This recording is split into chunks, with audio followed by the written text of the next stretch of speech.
basically. Just wanted to hop on here and say, isn't that how most of these things start? I don't know. As you can tell, I don't really do talking vids because I'm awkward as fuck, but here we go. I've been wanting to speak about the topic of body dysmorphia on my page for a while now, but I've never really got around to doing it. I've been meaning to talk about body dysmorphia. Usually do it one of those like themed posts that I try to do, but I feel like the word limit on IG would just not do it justice. Basically I wanted to talk about body dysmorphia within the fitness industry, social media, and just in our general mainstream culture as well. I want to talk about my own experiences of it, and I feel like a lot of other people, whether anyone on social media or especially within the fitness industry, bodybuilders, etc., can relate as well. I don't want to necessarily normalize it, but I just want to highlight how common it is and how ideologies about it have been integrated into our everyday lives as if something, as if it's normal basically. Obviously that can be super damaging to everyone, but especially young and impressionable little girls such as myself basically. But yeah, distorted. The idea about distorted body image that can be integrated into our everyday behaviours, our mindsets, our mental healths, and just literally everything we consume on social media. My own experiences with body dysmorphia, it really goes both ways. Like, my body dysmorphia swings both ways. But yeah, years ago I started the gym, 13, when I was literally legally allowed to. I was in the gym, doing cardio, a little bit obsessed. Like, at the time as well, I want to say between 2013 and 2016. Think prime time Victoria's Secret models, like Kate Moss even a little bit. Tumblr era was massive. It wasn't exactly Kate Moss then, when she was all nothing tastes as good as skinny feels, and I ran with that shit. I'm not saying I was innocent in the whole culture of it, but I definitely believed in some of those things. It was literally when I was at my skinniest and I was thinking for some reason I was fat. Cardio bunny to the extreme, and in the mindset of if I eat something I have to burn it off, or if I want to eat something I'm gonna have to burn the calories off first. Obviously calories in, calories out is valid, but with that mindset and for so young as well, obviously toxic as fuck. And I just wanted to train to be tiny, and my whole training literally revolved around cardio and just being as skinny as possible. Obviously not very good. On top of that, obviously I wasn't eating enough, I was binge eating, all sorts. Not very good stuff. While I was never officially diagnosed any kind of eating disorder, I definitely had some kind of disordered eating. Diagnoses in themselves quite objective, because obviously you got to think different doctors, different opinions. You may never have a diagnosis, even if something's actually legit. But yeah, I wasn't completely naive, and I knew I had to eat enough to recover once I started dabbling in the gym a little bit more. I knew I needed protein, I knew I needed some carbs. I wasn't completely oblivious to all nutrition, but I decided to go down the unhealthiest, toxic, and least sustainable route.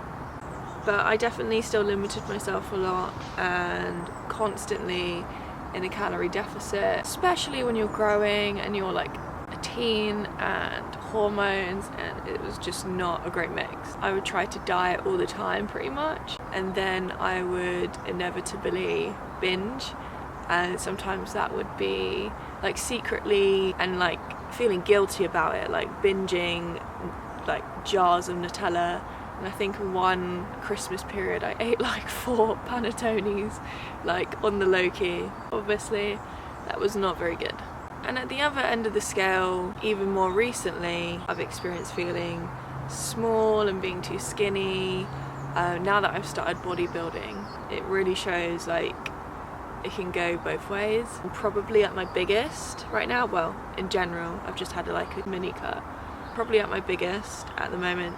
Yeah, I still think I'm too small, I'm too skinny. And it's so funny when I think back and I contrast times where I felt too fat when I was actually really skinny, and now I'm like, in reality, probably a normal weight, but I think I'm tiny because I want to be bigger. Kind of contradicting all the time in my little mind. Doesn't make sense. Just checking this actually recording. Okay, it is actually recording. I'm not waffling to myself for no reason. But yeah, it's funny, I used to compare myself for some reason as a teenage girl to literal Victoria's Secret models, and now my role models are now like the wellness gals, like the thickest and juiciest legs. And it's funny because literally no hate to Cass Martin, I've always had a girl crush on her, gym crush, whatever. When I was more getting into weights, I would look up to her and be like, oh my god, she's massive.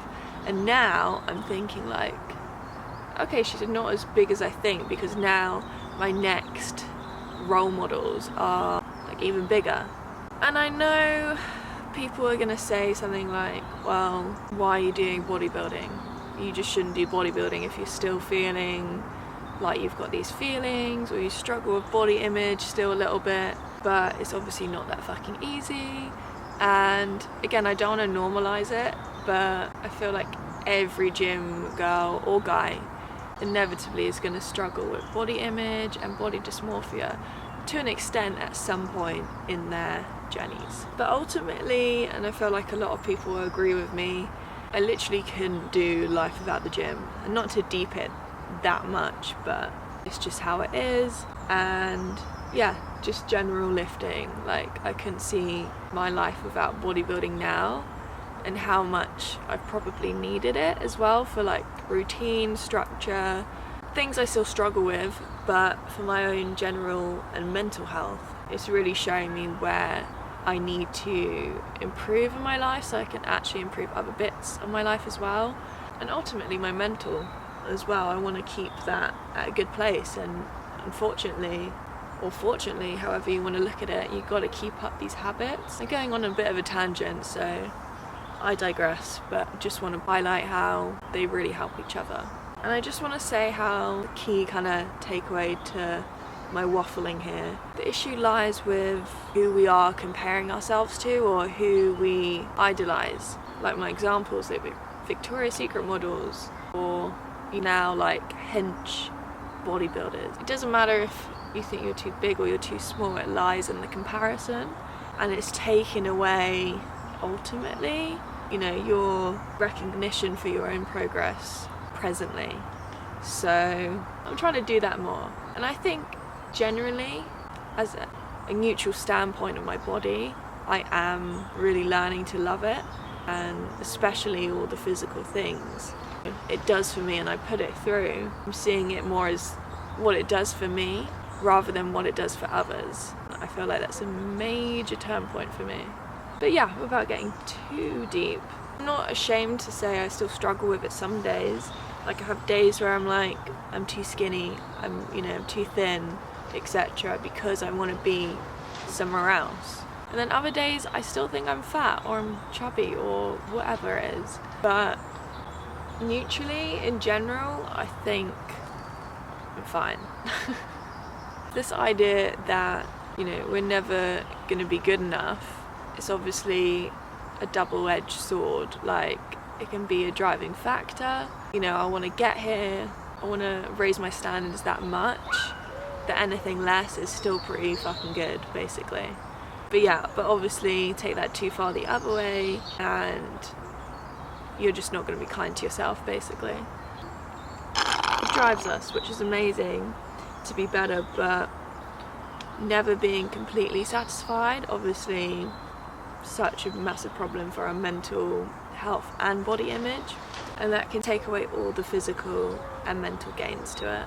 But yeah, ultimately I think all that we can do to combat combat this is to acknowledge our feelings when they do arise around this topic. Like, don't dismiss them, don't ignore them, just sit with it for a sec. And you're always, with these situations, you're definitely not alone. And I'm sure if you reach out to someone in your gym or just any friend, they've probably been in the same position as well. And I feel like the more I talk to more people, especially in the gym, like, we do actually share a lot more experiences than we probably think as well. It's always difficult when you actually go through it, but in reality, as much as it's rinsed, you're really not alone, and someone else probably going through that or has gone through it already. Talk with others, basically, gain some perspective, because your perception is mostly always subjective. The biggest bodybuilders, like the elite top level athletes, still want more, still don't think they're good enough. So, like, do you know what I mean? We're hard on ourselves, but people like that, we want to see the best version of ourselves, and we have high standards, so it's really a double-edged sword. And on that as well, your mental state usually projects the subjectivity and the judgment that you're feeling for your body at the time. So yeah, anyway, I hope I can hear myself when I play this back, and thanks for listening.